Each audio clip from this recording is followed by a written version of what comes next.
So do you want to compete, but you don't really know all the rules? Man, neither do we. That's why Big Herb is here. We're going to get you straightened out right now on Open Mat Chronicles.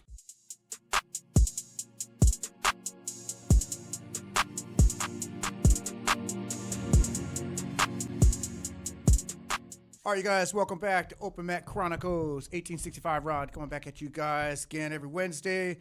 We got a nice guest for you guys here today, but before I introduce him, I want to kick it over to my man Schaefer. What's up, Schaefer? What's happening, everybody? Schaefer in the house. Yeah, man, this gonna be a fun one because it's something that interests us, even though we're probably not as thoroughly immersed as we should be in it. I mean, you know, we got our boys always telling us like, you don't do it enough, blah blah blah. So you know what that's gonna be. Shout out to Randy. Yeah, right. Shout out to Randy. But take it away.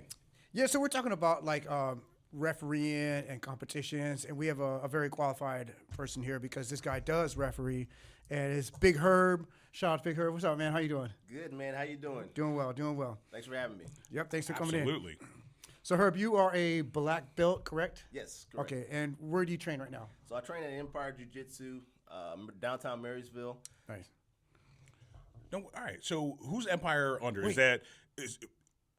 You're the owner or no? Well, no, we actually not too long ago we affiliated with Caesar Gracie. Oh, nice. Probably about 3-4 months ago. Okay. The head instructor is a black belt under Tony Cole, who's a Casio Warnake black belt. Nice. And is that who you got your black That's belt who under? I got my black belt from. Okay, nice. So you've been training for what, like 14, 15 years, somewhere in that 14 range? years. Yeah. 14 years. Yeah, I know. That's been a long time. So I know your knees and everything is feeling like everybody else up in here. Yeah, that's right. But you know what? It's funny. You could have been on our last episode. You're a big dude, man. I see you got the weightlifting shirt on and everything, too. So obviously you get in there, you work out. I was going to actually ask you something before we even get into your wrestling. It was going to be a question about, are you one of the instructors as well? Do you do like a lot of teaching, or are you more like in the just kind of background, like our boy Danny Sanchez? He's just more. He's like a black belt who's just having a good time. Student black belts. No, I teach like one night a week. I'm involved with the kids program. I'm usually teaching the kids as much as they drive me crazy. I keep coming back for it. Good deal. But yeah, I teach like Thursdays. Okay. Like, yeah, I kind of got started teaching the kids too. It's like herding cats, right? Like Exactly.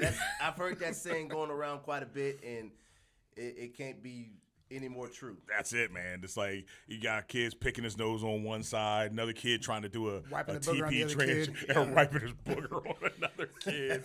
And it's like just spinning around while you're trying to teach a simple double leg or something. Yeah, What are you saying, Rod? I was going to say, I'm surprised I don't know you, man. Like, I have met you because jiu-jitsu, it's like a small community, right? It's a small little ecosystem. Well, you started in 2010?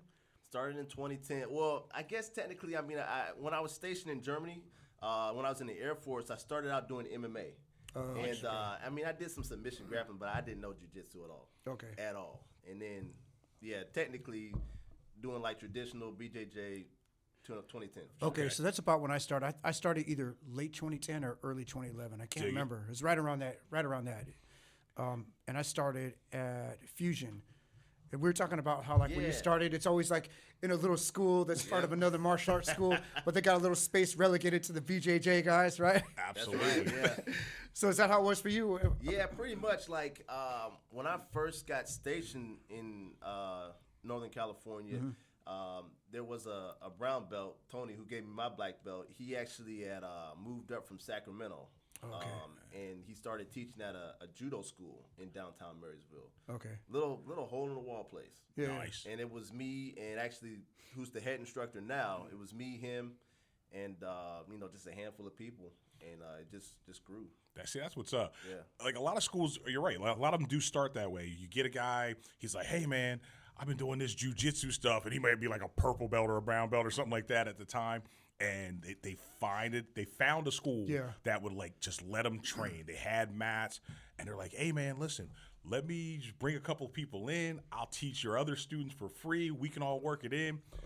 That's how a lot of schools grow, man. That's how a lot of them get started. And next thing you know, now that jiu-jitsu is kind of like getting to be where it's mainstream, they've branched out. They've gotten huge. Did you train under Casio ever? Or No, I went to plenty of seminars over there. okay. Because that kind of Casio tree. My Yeah. instructor's from there. I know you guys. I know We're Gus. the same Yep, lineage, Gus, man. yep. Yeah. I know Gus. You know Derek DeMano, all those Okay. guys. Terry. Okay. So yeah, Terry I was Maxwell, yeah. around, Okay. but never really technically trained. Yeah, I under get it. Casio. I get it. It is the same lineage because Gus got under Casio.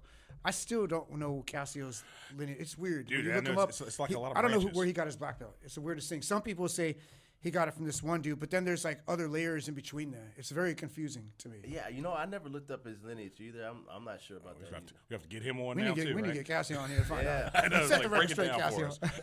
All Hey, right, man, so jiu-jitsu let's legit. That's all we need to know. into it, man. Like, so you do reffing. I don't know if you wanted to answer this or me, Rob, but I'm gonna throw it out there. Go ahead. So, what type of competitions do you do? So, are they IBJJF or do you do a mix of like submission onlys? What's your thing? So it's mostly, or I've never ref for the IBJJF, but I ref for a couple organizations.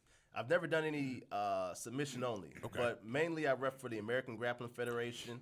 I ref for Grappling Next usually whenever they're in town, Nice. and then I've done like a Naga tournament. Okay, yeah, So- Naga was the you bomb. I've ref for those guys. Okay, yeah, I think the only let me see, I did like Naga comps back in New Jersey. We did a Battle of the Beach, stuff like that. But yeah, I think I've been on one IBJJF that I've ever competed in. Everything else was always Naga for me. I got So outside of Naga, are they using like IBJJF rules for the most part? kind of sorta. The main place that I ref for AGF, there's like they're actually changing the rule set. It's basically the same thing, but no advantages. Oh, good. Yeah, there's no advantages. Yeah. I mean, That's gonna be a whole topic. I have we a very about to unpack that specific one. question. Yeah, I definitely have a specific What are question you about talking about over advantage. I know, dude. Go ahead, man. But, You gotta bring that. Well, do now, it. I did ref for Naga. Like they have, like it's kind of weird. They got two different rule sets: a different rule set for no gi and a different rule set for gi. Right. It's more IBJJF oriented for the your for gi. gi, and then the no gi, it's like their own rule set. There's Oh, like yeah, no dude, they're rules. like- All rules no, are no holds rules. barred. I remember when Naga, you could still slam and all kinds of stuff. Yeah, they got Naga's rid of a over. lot of that. Yeah. But dude, I remember I was watching this one chick. She fought and she dumped this girl so hard, and it's like almost no like females even competing like that long ago. I mean, this had to be at least 21 years ago or something like that, and. Man, she what did they say? Took her from the penthouse to the basement. Just wow, and we were like, "Oh shit, are they allowed to do that?" But she was tough. I didn't want no smoke. I'm good. But I gotta ask the advantage question, right? Because damn, I know I'm jumping all over. But have you seen? Because this one always gets me, right? It's a good match. It's back and forth, or hell, it's a boring match and nothing's happening.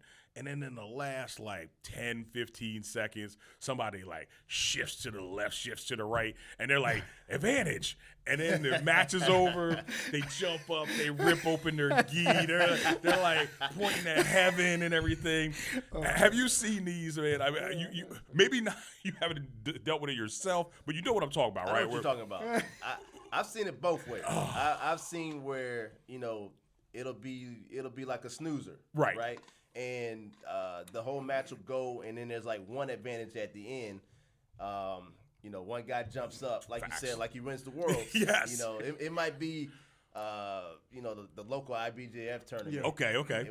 Small bracket. I've seen that one, and then I've seen the one where there's an advantage called at the end, and the guy that loses is complaining to everybody. Gotcha. I mean, to everybody. Funny story.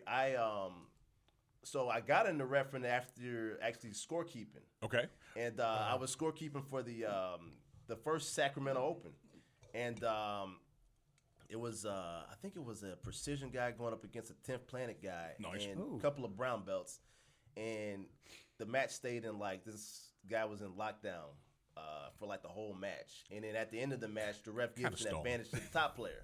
Okay. And the bottom guy, I think he was the 10th Planet guy, I mean, he complained to everybody. It was the last match of the day.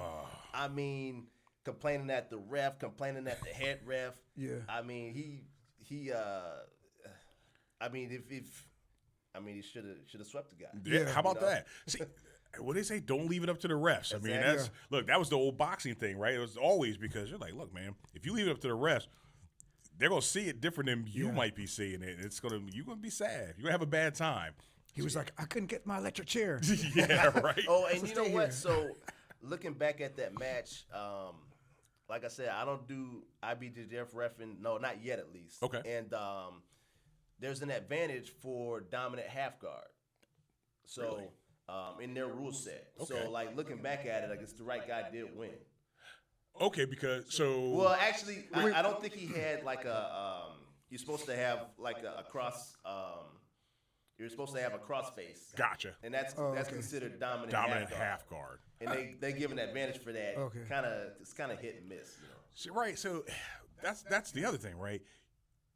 There's a million different eyes, and they're all going to see things differently. Like, do you talk to other refs and kind of like maybe before the matches try to get a standardized like practice? Say, okay, look, man, if this happens, this happens, this happens. This is where we should be. Like, we should all kind of fall in the same spot. Yeah, a lot of times there's a referees meeting, like Okay. just with the referees and the head referee. And if anybody's got questions, we'll usually go over them right there. Gotcha. So that's the ref meeting, and then we even have a refs meeting with the coaches as well. Nice. You See, know, that's and- smart. Yeah, That's smart. So that we can kind of get that out there for them. Hell yeah. So what about what about a parents meeting? Do you ever do any They the need kids to. one? What you saying? Oh my God, The they need parents meeting. Oh, yeah. Oh yeah. I mean, there's sometimes where the parents are worse than the coaches. Oh my God! Just running out there, they're like right at the edge of the mat. Break it, little Billy, break it. They're like, or the flip side will be, little Billy's got his arm about folded in half, and they're like, nah, he's good. He doesn't have to tap. He's real flexible. Come on, man, you're gonna cripple your kid over a little piece of plastic gold? Come on, man. But Yeah, no, those parents could be crazy. They are sometimes out of control. well, I mean, I think that's in damn near every sport too, man. I think a lot of these parents, they got their kids. They're living vicariously through their kids. They're like, oh man, back in my heyday, I should have been doing this, but I'm gonna make my kid a killer. You'll forget it by the time you're my age. Yeah, I know, And that's right? crazy. A lot of the parents don't train, But they got all the answers though. But they got all the answers.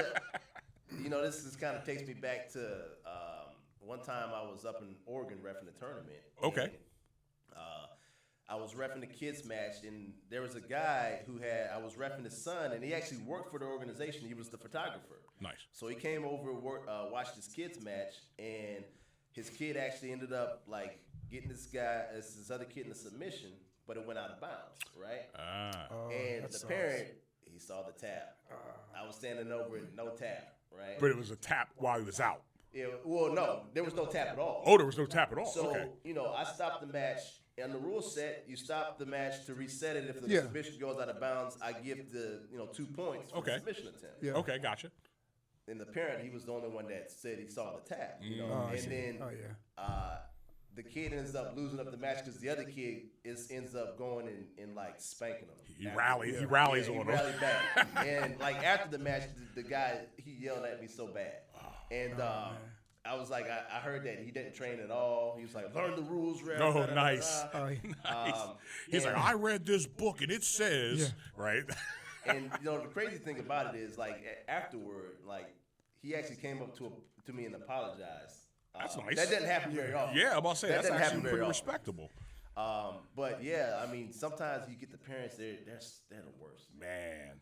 See, so, and then I feel bad for the kid because now mom and dad, they're like flipping out, and the kid's just like, oh man, I gotta go home with these jokers because it's gonna, it's gonna look bad. The kids, like, everybody's gonna be like, oh man, little Johnny, why's your dad acting all crazy? And it's like, I don't know, he's just like that. Because you think man. It's like when you're watching an MMA fight with your buddies. Not us, because our buddies are all fighters, right? yeah. When you're doing jiu-jitsu, you usually hang. But if you have like coworkers or whatever, they're watching the fight, they're trying to dissect what the guy did wrong. Oh, Yep. he did this. He should have done that. Like, bro, you never Or trained the in your best life. one, why don't you just stand up? Yeah, yeah. It's like, well, dude, it's like, because he can't. Yeah. He legit cannot stand up. Yeah. I'd stand up. I'd see red. That would be it. I see red. Body start hitting the floor. I'm like, all right, dude. Okay, I got another question. So we're talking about it's going to play off that. What about guys who like exploit the rules. Like, I'll give you an example. Let's say a guy does like a knee on belly. He gets 0.2, right? 2 points, right? The knee on belly, 2 points? Yeah, 2 points. Yeah. 2 points. Then he jumps off. He hits it again. 2 more points. Then he jumps off. He goes the other side, knee on belly. Do you see people just blatantly exploit it? And I know it's a strategy. Yeah. I'm not going to hate on it. But You know, you don't see like that example. yeah, Not so I'm being much. extreme, but Yeah, not so much. It's more so with the kids that you see that. Adult competitors usually, you know, if they're trying to like exploit the rules or anything like that, Yeah. it's mostly, you know, to try not to get scored on. Gotcha. Oh, I see. You know, they try to make it look like, say, if somebody's getting a takedown and they try to like Throw that hop leg. out of bounds and you know, they try to make it look like they're not meaning to. I was purpose. pulling guard. He didn't take Yeah, it. guard full. So that's really for the adults, but the I kids see. so much they just want to score the points, you know. Okay. More so for the kids than anything. Okay. I remember what seeing. about?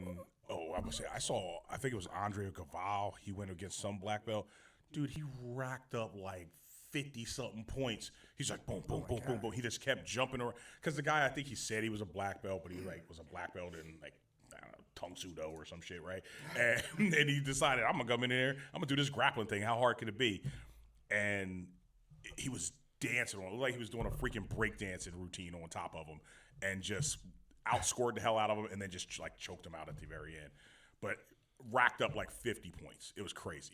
Sorry, go ahead. What were you saying? I was just thinking about like racking up and manipulating. That's it right there. Oh yeah, for sure. I mean, you definitely will see like, you know, I think if a guy knows that he can't submit somebody, you know, they'll probably just try to run up the score. You see that more often than anything. Okay. So I mean, like if he can't submit him, you know, he'll just keep passing the guard or you know, going to mount, stepping off.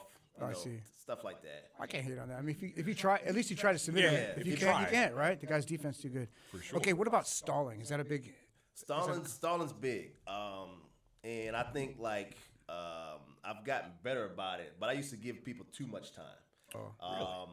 Like if we're going like if you're talking like IBJJF rule set, I think it's every 20 seconds. Like the ref will be wanting to have some type of movement. I mean, doesn't necessarily mean that they have to, you know, be able to, you know, pass the guard in 20 seconds, but, you know, you can't be hunkered down on somebody in somebody's closed guard and, you know, just kind of like not moving, not trying to like posture up or something like that. So what if you got a guy, right? So what if I put you in guard, I get, you know, a nice deep bite in on the gi, I pull it down, and I'm kind of like locking you in for that 20 seconds. Maybe I'm just messing around with your arm like I might release and go for a Kimura or something, but how long can I do that before it's like, oh, come on, man, you're trying to run out the clock? So yeah, if usually you will run into that situation toward like an end of a match, and then I'm handing out the stalling penalty. Okay.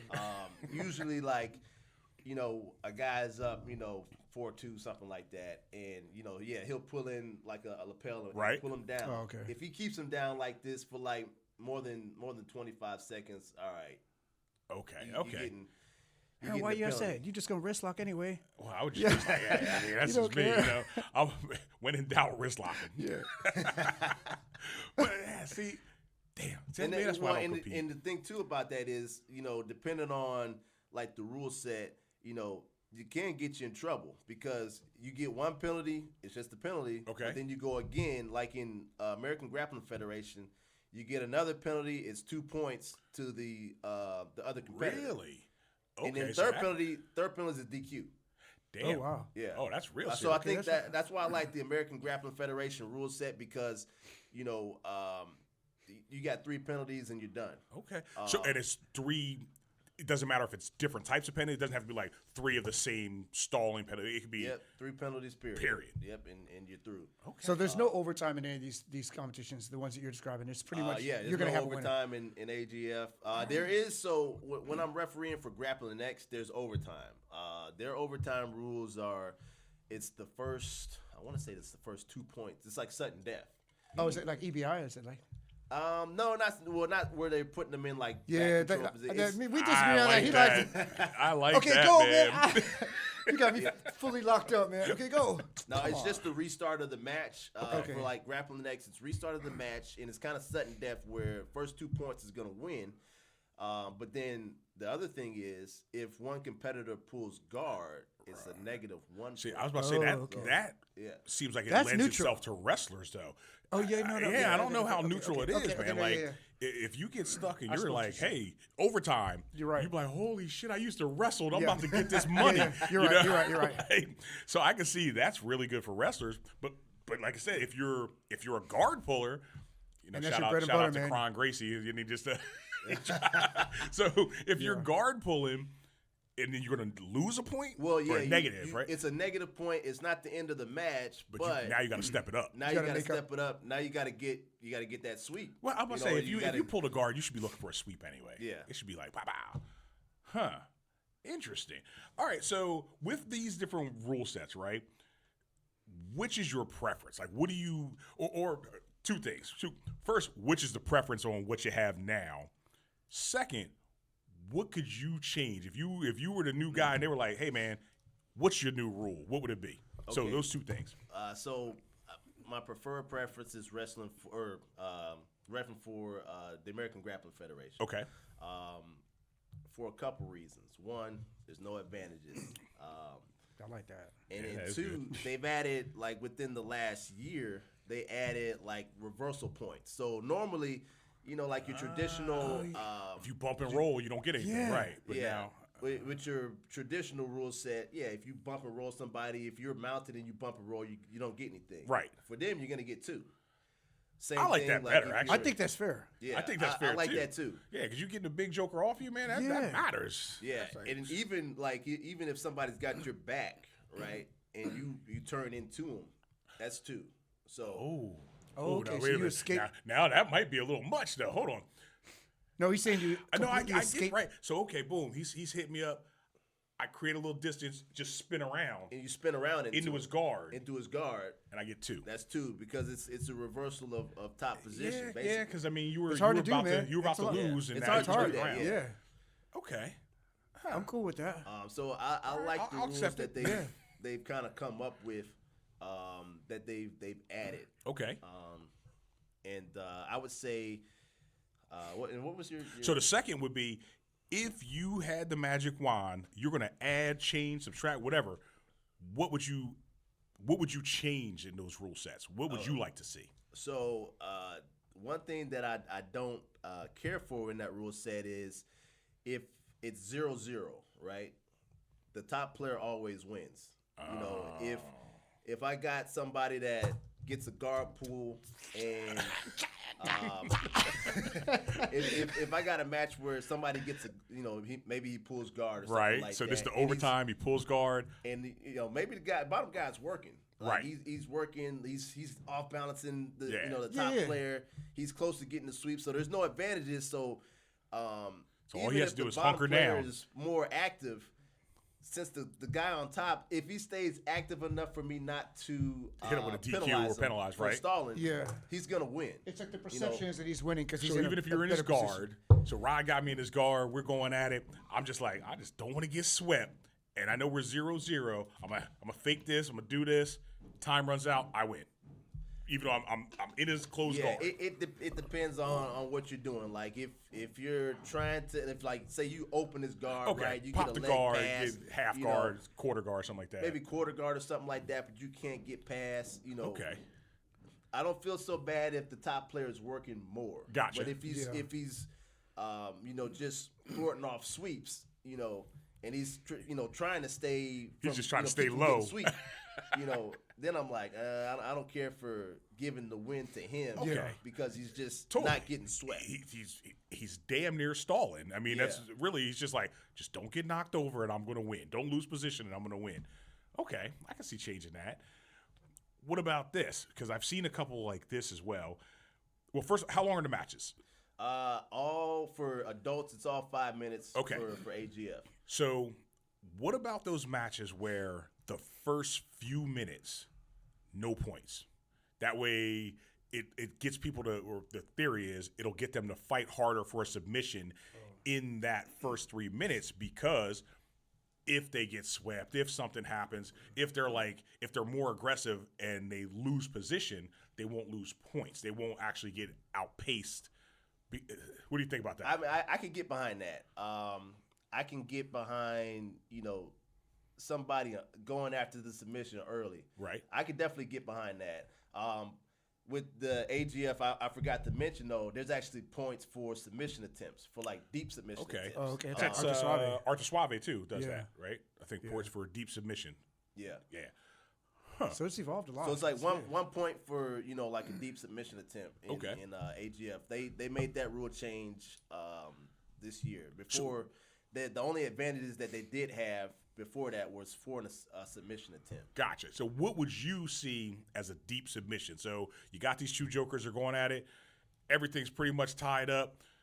This guy in the top or bottom, whatever, pulls what? What's a deep submission to you? So a deep submission attempt is when, like, if a guy's got an arm bar, right? He's got the arm bar extended, but you turn to get out. Oh, okay. That's a deep submission. Yeah. Or if he's got a triangle choke, right? Okay. And he's got that arm, maybe not all the way pulled across, but he's got that arm in the position where he can squeeze and finish. still get you. And still Okay. get you. Stuff like that, or like a good guillotine choke. Gotcha. Where, So you get out by the skin of your teeth. It stops like the guy from just being tough and not tapping. Right. Exactly. I'm gonna ride it out. You still Yeah. Once again, because that's like equivalent to shout out to every old school Gracie. They're like, go ahead and break it. Just break it. Yeah, exactly. He's like, I didn't tap. Yeah. It's like a boxer. One guy's just punch and punch and punch. But Right. you didn't knock me out. You didn't knock me down, okay. Ray. Yep. So there you go. What if the dude gets his arm snapped? Bah, but he's like, it is what it is. Because think Jacare, right? He that was an old school match, but got snapped up. Yeah, did they Still stop stayed it? in the match. So he If still a guy won. wanted to just keep fighting, let's say he didn't care, would you let him keep fighting? How would Yeah, first, one of the first things I learned is we don't stop adult matches. Yeah, we don't stop adult matches. If he gets snapped and he keeps going, he keeps going. Part of his strategy, I guess. That's like I trying to was, split two pits apart. You can't do it. Another story, I was up in Montana reffing for the AGF, and this girl, it was a female match, and this one girl had and I didn't even know what the technique was. It was that dead orchard. Oh, yeah. I like that. That's a 10th orchard, planet joint, an triangle. armbar, triangle armbar setup. Yeah. She had both arms inside that triangle, and she had one arm where she had pulled it across. Right. I was about to say, like a they mirror lock get on folded like this. Yeah. And this arm popped. She didn't tap. The girl attacked the other arm, straightened it out, and then she ended up tapping. So And I'm that one's standing like, over. I'm standing over both of them, like, Now you got two guys. That's bad business. I mean, in my mind, I'm like, can you please tap? Yeah. Oh, I know, right? You're making me uncomfortable. What's the boy? Throw in the damn towel. Like Rocky, throw in the towel. Man, see, that would suck. I hate snap bones, man. I know the old school is like tap, snap, or nap or whatever, but come on, man. I'm sure we've all seen a snap. It sucks. Yeah, that's the last thing I want to see. For real. And the sound, sounds like somebody's like just snapping a broomstick over their Now leg. on the other end, when I'm reffing kids, I stop everything. Okay. I mean, I stop everything. Right. That matter if I got a kid in close guard on top and he tries to hit the Like an Americana inside the from the guard. It's getting stopped. If it starts to turn up looking a little funny, you're like, nah. I was doing a grappling X tournament, and I remember this specifically because there was this girl that was winning. I think she was winning up like 12-2 or something like that. And she ended up getting armbarred, and I stopped it, and the coach got pissed. See, he got pissed. She's flexible. Yeah. She'd have been okay. It's like, come on, man. These are kids. Like, let them live. Damn. Well, see, that's good. That's good that you stopped that, man. I just take the heat. I mean, I could care less about getting yelled at by the coach, but last thing I need to deal with is a kid. Right? Exactly. Yeah. And then it's like, why didn't you stop it? And you're like, right. Well, That's the hard part about reffing right there. Is you're between a rock and a hard place. Dig it. Yeah, for sure. Yeah, you really can't win. You get some of those Brazilian coaches, and They hardcore. That was his next question. It doesn't matter if they're a kid or a dope competitor. Right. It's to the death for them. Oof. That leads into the That next definitely question. leads you into your next question. Go for it. What about do you see rivalry between coaches, How a intense little is bit, it? a little bit here and there. It's gonna be more with the kids, I would think, right? Yeah. Okay. I would say there was kind of a light one, but I was doing the grappling X, and there was one coach that I knew. I forget his name. Actually, a Casio guy,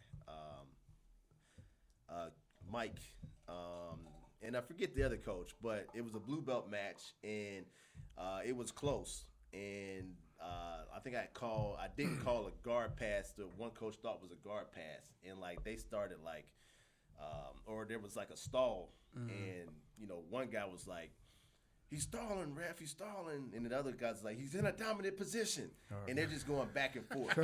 They're trying to ref. It is weird. They're trying to ref. The coaches are always the best refs. Okay, They're right. Always the best refs. And somehow it always goes for their guy, right? Right. Yeah, I'm the best ref when your guy wins, but I'm the worst ref There when it he is. loses. Yeah. So speaking about the Brazilians, and not just the Brazilians, but like, are you seeing a lot of people come from other locations to a lot of these matches? Like I know the Battle of the Beach back in the day with Naga, we would get people from the West Coast. They'd fly in. We would get a couple guys, actually more than a couple guys in from Brazil and all. Yeah. Are you seeing like a lot of like Brazilians specifically coming in and just trying to like get their foot in on a local competition? As far as like being competitors, Yes, coming in as competitors. not so much. I think that like now there's so many big teams. Yeah. And like the head instructor's usually like the Brazilian guy Dig it. that's already came over and established everything. I don't know if I've seen crazy prospects from Brazil that come into the tournaments that I ref. Gotcha. Okay. You probably see that more like IBJJF. Makes yeah. sense. Like American Grappling Federation, like they fly me around to go ref I'm places. about to say that too, man. You sound like East Coast, West Coast, worldwide. Like they got you moving around. Because like I think the three places you say, you were like, well, I was here, but then I was here and here. Like, damn, that's a different state each time. Yeah. Okay, Yeah. so they're moving you around a lot. They're moving me around. Like, so when I first started with them, you have to do 3 tournaments before they can start flying you around, like as a trainee. Okay. I did like 3 local tournaments. I think I drove to one in Oregon. I did one here in Sac, and then I did one in like the Bay. Nice. And then after that, they started flying me out. Nice. The western part of the country. I've been to Washington State, Okay. Oregon, Oh, yeah. Montana, Arizona. That's pretty cool. They've taken care of me as far as like working. I mean, For sure. I mean, it's not great money. It's not my full-time job, Yeah. but it's fun to be able to get go around and see new places and, Exactly. and, Right. watch a lot of jiu-jitsu. Yeah, I was say. See, my thing is like it's also a way for you to give back to jiu-jitsu. It's like Yeah. you Yes. stay involved. Like for me, I keep saying like if you're a black belt and you're not doing something for jiu-jitsu, that's weird to me. Yeah, I agree. Shouldn't call people weird, but I mean, like it's not my thing, man. Like when I got it, I was like, no, I got to share the art. I got to share the art, or I have to be involved in some way, right? I'm not going to open a school because I said if it ever feels like work, I'm done. But but I want to share and do something. Hell, this podcast. I mean, it feels like I'm doing Yeah. something, like at least talking about jiu-jitsu. I feel like I'm you know? rolling. I feel like you're rolling. Hell yeah. Getting tired. Oh, shit.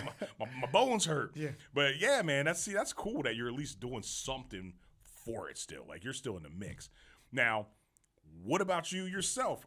What's your competition stuff look like? You out there competing or? Not as much these days. I mean, I'm planning on doing. Truth be told, I stopped training for like at one point about 2 years straight. I hadn't been on the mat at all. Oh, wow. And like before that, probably like the previous 3 years, I mean, I was probably like getting on the mat maybe like once or twice a month. Okay, gotcha. So it was like kind of starting to peter off a little bit. Yeah. And then I started refereeing, then I got back into it. Hell yeah. The mats were calling I'm you. about to say, right? Yeah, they called me. Last tournament I did was Sac Open. I double golded at Sac Open. Nice. Nice. So That's really good. I think I'm gonna do the IBJJF San Jose Open. That one's coming up. I'm gonna try to do some more competing. I want to compete more. I mean, I'm a master's athlete, so I'm not planning on getting in there in the adult division. With all the little young bucks out Yeah. there. Yeah. Yeah, the Rotalos and all that kind of stuff. Like, yeah. what? Yeah, it's like, how long you been training? 20 years. How old are you? 20. like, what? How'd you do that? Yeah, I don't want no salt. I don't want none of that, boy. I'm good. No, so the reason we were asking about the maybe people coming up from out of state or out of town, it's because like when I was coaching one of our guys, Oleg. I don't know if you saw that episode. Oleg was a blue belt. Yeah. He did really well, but we kind of had the impression that his competitor maybe was maybe flown out because I don't know, just the whole like his coach was there. And like we were doing like kind of checking each other out. You know, he's watching what I'm doing. I'm watching what he's doing. He was speaking all Brazilian. Like, dude, I didn't hear one lick of English at all. And then the homie comes out with the Brazilian flag and the foot stomp. I'm like, oh my goodness. I set you up. Now, I think, you know, more so for like these kind of, like not these one-off shows, but say like Arte Suave. I think they bring people in from other places. Like tournament-wise, you know, is however far people are willing to travel for it. You know, like when you got like these kind of specialty shows like Arte Suave, where you're like like Fight to Win. Yeah, Fight to Win for sure. You know, those main events, they're probably bringing people in from you know farther away. I mean, as far as tournaments go, it's, you know, however far people are willing to drive for, you know, when they sign up. That makes sense because you might get knocked out in the first bracket versus this. You're like you're the highlight on those Arte Suaves and stuff like that. You know, they make little posters of you and shit. At the same time, like me, like I'm willing to go to like Vegas for, you know, Master Worlds. Okay. Or, you know, if I want to go travel out to, you know, Dallas for like an IBJJF tournament, you know, I'll spring for it. Yeah. You know, if I just got the buck to compete. Yeah. You know, but like the organization, if it's a tournament they're putting on, they're usually not bringing anybody in. Okay, that makes sense. Yeah, that totally makes sense now, because it's more out of pocket when you're dealing with the tournaments. You know, well, it's funny that I just thought about this, but like American Grappling Federation, they actually sponsor some athletes. A lot of kids get sponsored. Now, I'm not sure as far as like what they offer for their sponsored athletes, but I think they might fly them around. You know, they probably give them free registration. You know, one of the tournaments that I do for them. Right. You know, a lot of people don't know about this, but you know, when you show up to the tournament, you know, you see those mats there on the floor, you see the table set up. Yeah. You know, a lot of times the referees are going and setting that up along with the staff. Oh, I see. It's a lot of work. Yeah, it's a lot of work. And I guess where I'm going with this is it's like the traveling circus. And there's a lot of staff that's got kids that do a lot of competing. And I see a lot of the same, you know, competitors, especially kids, at the same tournaments. There's this one family up in the like the north. I think they live in Idaho. Okay. But every tournament I ref up in like Oregon, Idaho, Montana, they're there and they travel. They travel to these tournaments. I think the AGF, you know, the parents actually work staff. For, you know, these tournaments. So they're at get the registration wave, stuff like that. And you know, they make a little money, I'm sure, you know, working for the organization. Nice. That's not too shabby. So I mean, as far as traveling, you know, I think that's kind of like the extent of what people, you know, do. For sure. I mean, look, I know, man, they were killing me with volleyball with my daughter. Like it was like we were going all over and. Boy, you want to talk about a time suck and a money suck? I think all these things, man. You get some kids and you got to start freaking paying for everything. Like, damn. So were you that dad? Where he's like, bad call? No. You know what? And I made it a point. I made it a point not to do that. Like I watched and I saw bad calls. I saw them. I saw some bullshit. But I was just like, all right. I was like, you know what? I said, you're the coach and you're the ref. And this is this is your show. You know, I'm just gonna sit there and I'm gonna talk a lot of shit when I leave, though. I promise you that. On the ride home, I'm like, oh, these they can't call. They're blind and this, that, and other thing. Call you everything but a child of God. But you know, but not while I'm there and not in front of my kids. So I keep it together. But boy, it's expensive. I think we're both forgetting one thing. This is like what we got? The main elephant in the room. I mean, there's a lot of elephants in the room. We got What is the deal? Or do you see a lot of sandbaggers?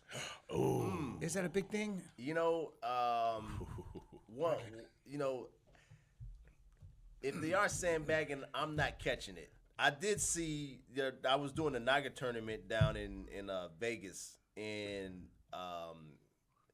I think it might be more so with the kids, honestly. Really? Yeah, These because kids are getting bad. What's up Well, with the yeah, kids? kids are getting real good. Really? Oh, But my I goodness. seen this this one kid, like the coach, Brazilian father, Oh, that's why. kid. That's why. He was doing intermediate, right? And I mean, this kid probably should have been expert in like no-gi. Like he choked all his the It's kids he serious, went out dude. with in like, Oh, man. you know, 20-25 seconds. He was on their back and choking them out. nice.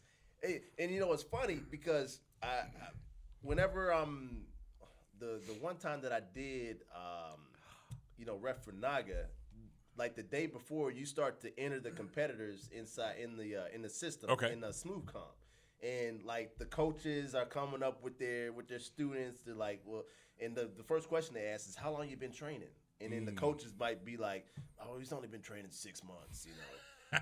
Or, you know, he's been training, you know, a year. But, Right. you know, maybe that kid's been training like a year and a half, 2 years. You know, so that's the way to get away with it, probably. Oh, yeah. Gotcha. Okay, I so, just but see you're- that actually with Oleg with his first match. They tried to pair him up with this kid. I think the kid was Oh, like, yeah, that was he was like crazy. 16, 17. Yeah. Both his parents were black belts. They owned schools. The kid had been. We did a little research, little background, like internet stalking. He had been training since he was like 3. You know, That's training what for I like said, right? all It's these. like, Yeah. It's like, how old are you? 16. How, Yeah, he's how long basically- you been training? 32 years. Yeah, he's- It's like, what the hell? multiple, you know, gold medal, you know, winner in IBJJF at you know, at the highest level. So the kid had a lot of experience. And I said, Oleg, this is probably not the best match for you because you're a hobbyist, bro. And he is. This guy, Oleg, trains For sure. 2-3 days a week. That's it. He's a hobbyist. And I said, I want you to do your competition against another hobbyist. like you. Absolutely. I guarantee you're going to beat a hobbyist. There's the only one to beat you is like a professional. He might get you.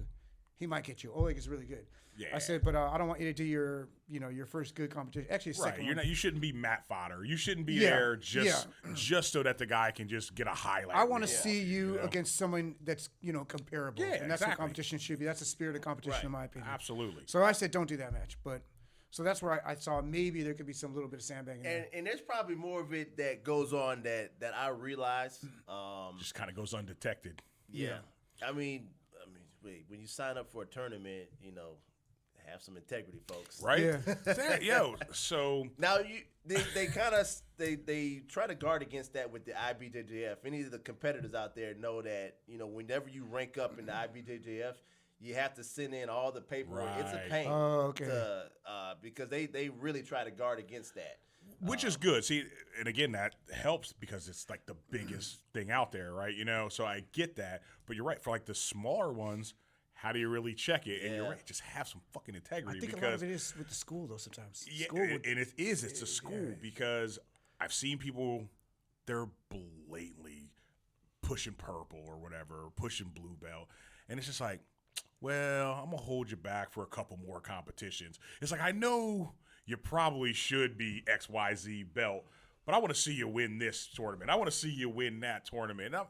Now you do see that a lot with like the competitors. Like the competitors, they get held back a lot. Yeah. Like the guys that do it full time. Yeah. You know, you'll see a blue belt that's probably at like a brown belt level. Yeah. That's like 25 years old, like, you know, smashing everybody in the Yeah. tournaments. For sure. Because I mean, I just see a lot of content of like these guys with their blogs and everything. Yep. And it'll be a blue belt, and like he's just dusting everybody. It's in ridiculous. these tournaments, and they're doing these tournaments like every, you know, 2 every month, 2 or 3 every month. I'm like, coaches. Yeah, Yeah. bump them You know. up. I mean, because what do you What- get I was out gonna of ask it? that. That's my what question. do you get out of it?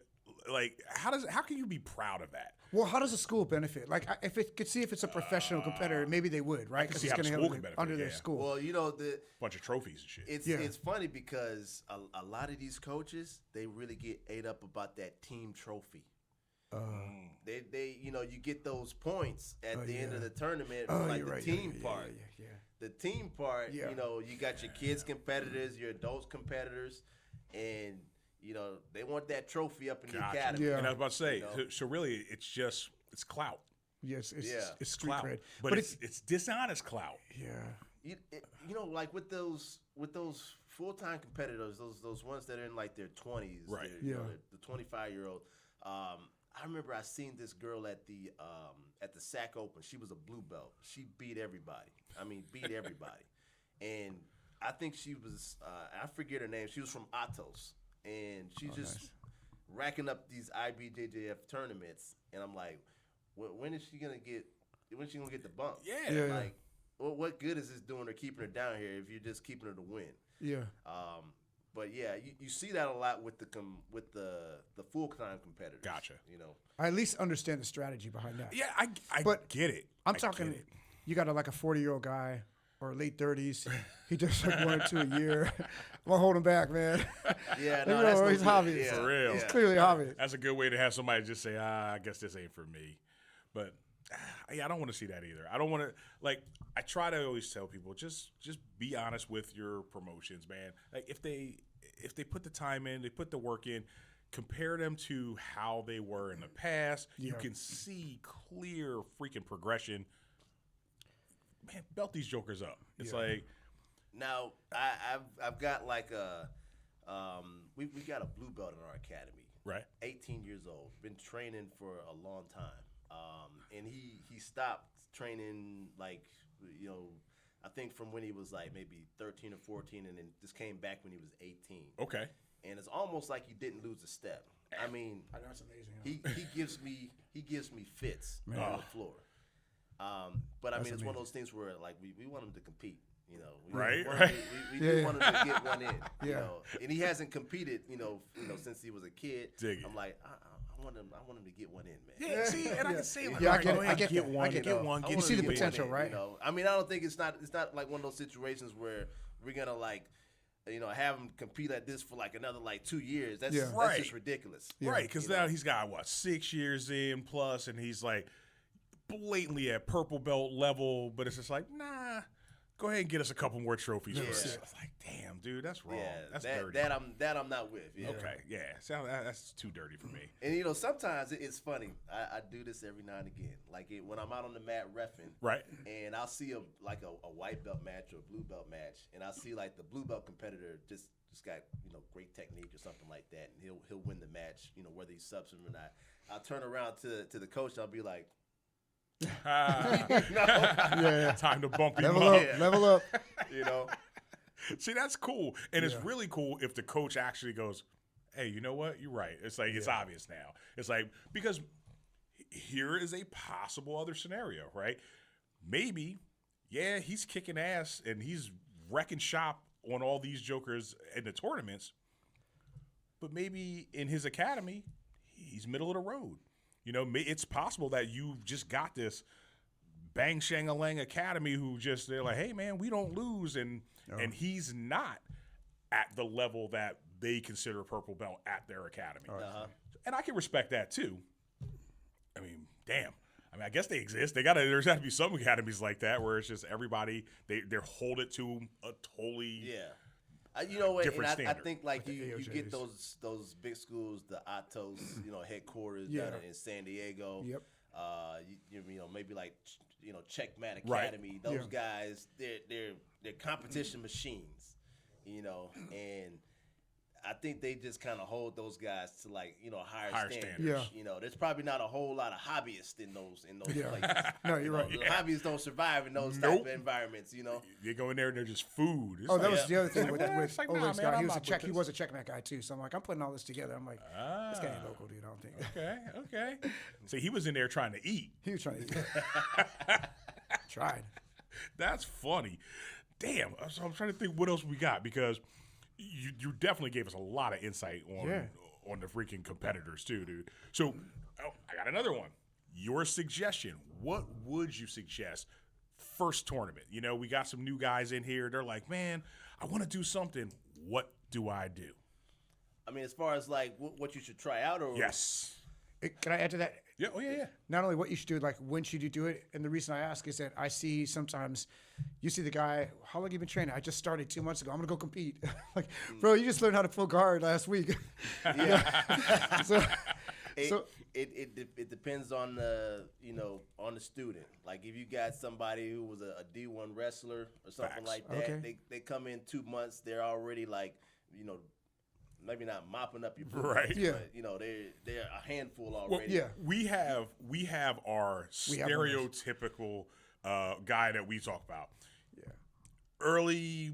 Late 20s, maybe early 30s. No, he's older actually. Well, I'm just saying. I'm using our stereotypical guy, right? He's an accountant. He never played sports. He didn't do anything like that. Okay. He's just said, hey, this jiu-jitsu stuff, it looks cool, right? I want to be a nerd assassin. So he gets in. He's doing a little bit of training. He's not super athletic. He's blatantly a hobbyist, but he does want to try.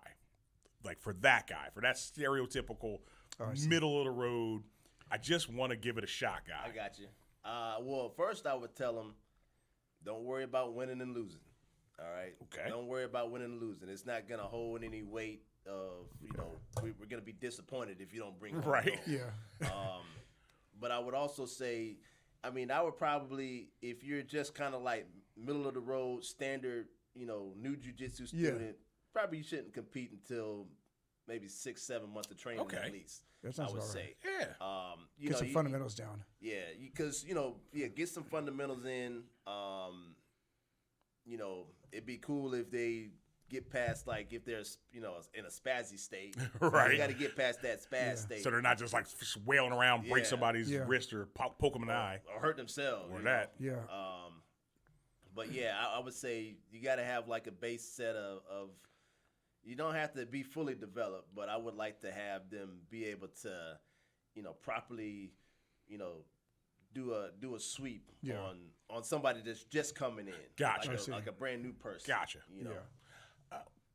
Damn. fair. All right, go ahead. Keep going, because then I do have another one I'm going to throw at you there. So, speaking of, because you were saying, like, somebody who can properly do a sweep, right? Like, we always go back and forth about this on like, what are the blue belt essentials? Shout out to, what's his name, Roy Dean for the blue belt essentials. But I've always looked at someone should be looking towards promotion when they can control, dominate, maintain, survive against a person who's maybe 50 pounds bigger, stronger. Maybe if you're an older guy, he's 10 years younger than you. Whatever that case may be, if you can do more than hold your own, you can actually dominate an untrained person. And with technique, I think you're pretty much at your blue belt level, right? I don't think you have to know how to do a damn Baron Bolo into this, that, and the other thing, like you got to master the worm guard. I think if you have a solid set of fundamentals, solid set of fundamentals, and you can take this guy in off the street and you're like, hey, here's a tough guy. He's going to roll with you. And you control him. You can mount him. You can do what you want. He can't throw you off. Or if he's mounted on you, you can escape. That's good enough for blue belt, in my opinion. Where do you stand when it comes to getting a person from, I just got off the couch, took off my leather belt, put on a white belt, to here's your blue belt? That's a great question. That's what I do. I would say that I agree with everything that you just said. You're able to control somebody who's untrained. But I also think that, say, if you get put on your back, you can't be lost there either. Okay. Right? Yes, I'm vindicated. I'm dealing with it with a couple of folks in my gym right now where I want them to be able to get, like, you don't have to be a savant off your back. Yeah, right? yeah. But if you get stuck there, if you get in trouble, you don't necessarily have to be able to get yourself out, but you have to be competent enough to be able to, like, protect yourself, maybe get yourself in position to try to sweep. Okay. You might not be able to do the sweep. Yeah. But don't be completely lost down there. Gotcha. Off your back. If you're stuck in side mount, you should be able to recover the full guard, stuff like that. That's for everybody. Like, I think, like, for us bigs, I think a lot of us bigs, we we get lost in the sauce with being on top of folks, and we don't really get that development from off the back. And I think it starts at an early stage. Yes, which we honestly were talking about that right before you got here today. This is what we were talking about because we have some big jokers, and we're like, damn, they're close. He's like, man, I don't know. I need to see him fight from his back more. And I'm like, it's like, but is that the key? But yeah, you make a good point. It's because like when you're smaller, it's not like I want to fight on my back. I want to be on top, but I can't sometimes. I'm gonna get you guys just gonna reverse me. You're gonna toss me. You're like, come on, man. So I gotta get comfortable down there and learn some spider guards, some lasso stuff. I gotta be able to deal with it, right? Right. You gotta be able. I think, especially for the big guys. Yeah. They can't, coast being on top. Right. Because you get swept and it's gonna happen. Yeah, and then you're up here like a dying cockroach. You're gonna eventually they're gonna run into one of you guys, another big dude, or you get two big guys, right? And it's like, get up. It's like use some technique, get off your back. Yeah. It's like I've never been here before. Yeah. So all right. So yeah, from white to blue belt, I think you have to have a level of competence in all places. Okay. You don't got to be a savant, but I think you just have to be able to take care of yourself on the floor. You definitely got to be able to dominate an untrained person. Right. But then when you're going with those higher belts, I want you to be able to at least be able to take care of yourself. You got to look competent. Okay. How was that, Rod? See, that was good. That was legit. Very good. All right. You kept us from fighting. I appreciate it. Man, this was good. Like, this is really, like I said, it was informative. I liked it. Very informative, because you're another one of those guys, right? You got back in. You're giving back to the heart. You know what? I got something I got to get out. Oh, go for it. I don't know if you guys watch a whole lot of IBJJF stuff. I do. I used to. I used to watch way more, but man, after a while, I haven't been watching a lot of competitions. But I'm more into no-gi, to be honest. Yeah, but you're switching a lot to a lot of EBI, stuff like that. I still watch a little bit of it, but definitely more the no-gi guy. Okay, I got you. Because I'm actually wondering about this. We kind of come up in the same circles. Because I see like a lot of the smaller competitors, a lot of double guard pulls. And then once you get that double guard pull, nobody comes up. Yep. It's like they'll jump into 50-50. Everybody loves it. Next thing you know, they're scissoring each other. They both go down. And it's like, all right, so get up. But you're right. And I still don't understand it. I'm wondering if like I'm the only one, like, you get a double guard pull, and that's the hard. Those are the hardest guys to referee, because you got to be on top of them the whole time, because you get a double guard pull. Right. Now you're keeping time, 20 seconds. Because they both look like they're stalling. They both stall. Now, I've seen a lot of matches where you got like a double guard pull, especially IBJJF, where they'll take those stalling penalties all the way to the end. Nobody comes up to try to pass the guard. Oh, yeah. And I guess you can't do a double disqualification. Well, no, the IBJJF doesn't disqualify, though, for stalling, do they? They do. I remember I think double stalling. I think I've seen double DQs. I went down to the. How crazy would that be? Oh man, that's terrible. Can you imagine you both lose? We both got DQ. I went to the Crown, the IBJJF Crown down in LA about a month ago, and it was a tournament for $20,000, and both guys got double DQ'd. Dang. Do you see that more in the gi or in no gi? It's more gi. Yeah. More gi. More the guys, trying to play that. They're trying to play that Berimbolo inverted. Oh yeah. That's real common with the gi. Yeah. I'm looking at it like 90% of the time, they're trying to play for that Berimbolo to that back take. Right. Yeah. And it doesn't materialize. Yeah. See, that's when you want to have a stick where you can just poke them like, do something. I'm in my head. I'm like, what? I mean, it might be because I'm a big guy, and I'm like, what are y'all doing? Yeah. Yeah. See. Or you shut down the Berimbolo, right, and you just keep doing the Berimbolo over and over. Yeah, they keep doing it over and over again, and it's like just stalemate. It's a stalemate, exactly. Okay, what about stalling with positions like worm guard or something like that, or like using an advanced key position? Because that's legit though. Like sometimes you got to get the worm. I don't play worm guard. You wrap a guy up in his own gi, but I respect it though. Because it's rough, dude. But it's gonna be boring though. You don't want to watch that. It all depends on. I think the intent of the bottom player. I mean, yeah, you can keep it in there, But if you continue to work, right, if you start to try to like unbalance that top player, Oh, I see. then I can let it go. But if you're here and you're just kind of like maintaining Controlling it, it. not Keeping them really- at bay. Yeah, keeping them at bay. Like I'm gonna give you the penalty. See, no gi lends itself more to more action, basically. It's at the end of the faster. day. It really, it's hard to stall. I like refereeing no gi better. Honestly, it's a whole lot easier to no gi because there's a lot less like grips you have to look out for and stuff like that. It's just cleaner. Yeah. No gi submission. What do you see as the top submission now? What are you seeing the most of? Well, I mean, it depends on the level. Okay. Like, well, yeah, because much yeah, higher like they're going higher right for the level, leg. It's all about that heel hook, I think. Purple belt level, you're gonna see a lot of leg locks, Okay. a lot of heel hooks, straight ankle locks. Gotcha. Purple belt level and up. Yeah. Down lower, the kids mostly it's like arm bars, right. Oh, okay. things like that. I No remember gi back in submission. the day, like the early ones, the guillotine. It was the freaking guillotine was like, that was one of the most successful moves, like when they were doing no gi, like in the naga and Yeah. all that. It was wow, everybody Right. just over and over and over. People getting guillotined. But now I hardly see anybody. It is get weird how guillotined. moves just kind of like you forget them on it for a while. Yeah. Damn. Yeah, that's, Bring them back, Harold. I'm bringing the guillotine. I'm bringing the Make 'em guillotine sexy back. I see a lot of guillotine attempts. Right. But a lot of people aren't finishing these days. Okay. It's funny because, like scoring wise, say somebody, shoots in on a double leg or a single leg, and they got that guillotine. Hell yeah. I don't give them points for the takedown until they clear that guillotine. Right. I see, okay. Right.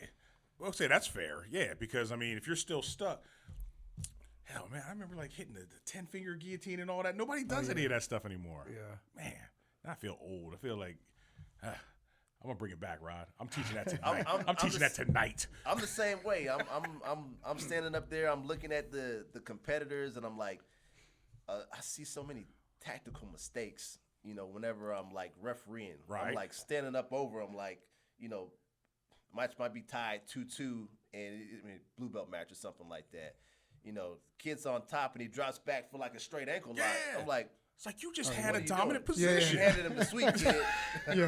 Yeah. You're about to lose. Yeah. I'm saying that in my head. You're about to lose.